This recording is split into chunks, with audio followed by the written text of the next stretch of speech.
Okay, this is piece number one. This is the LED sign circuitry. So what we have is we have a number of short white LEDs demonstrating the red, yellow and white LEDs that would be in the sign. There is a laser tripwire set up with our laser here and our light depending resistor there. We have a fine-tune knob over on the Arduino. This bundle of cables is common to all the systems and is essentially a art piece back to the master, confirming that all's okay, like a watchdog, also with a frequency and a sensitivity channel that we can then send commands down to increase or decrease sensitivity. So the way this works is if I block the beam, you'll see that the white is lighting up.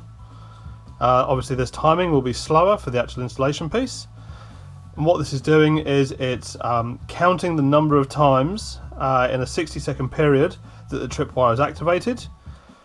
As it's counting that number, it will take an average, and then that will start changing the colour.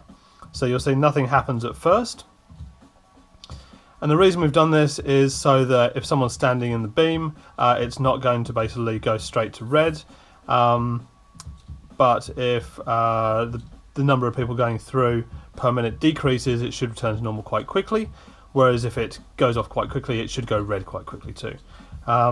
So what we should see in a second is multiple ones coming off. So we should get the red, white and yellow, or the white and the red coming on. Now one of the other things that we've done with this is the colours are actually controlled through an array. So the proportion of white, yellow and red set together are set basically through the array. So what we're doing is referencing the number of people per time period to an array which contains the values for these in combination. And here you can see, because we've gone up past the kind of medium limit, that we've now moved into the yellow and the red LEDs coming on at the same time. And if I keep my finger in here for the next 60 seconds, it'll just go to a pure red. And then over time, this will drop back down every time it's triggered to give a different set of values.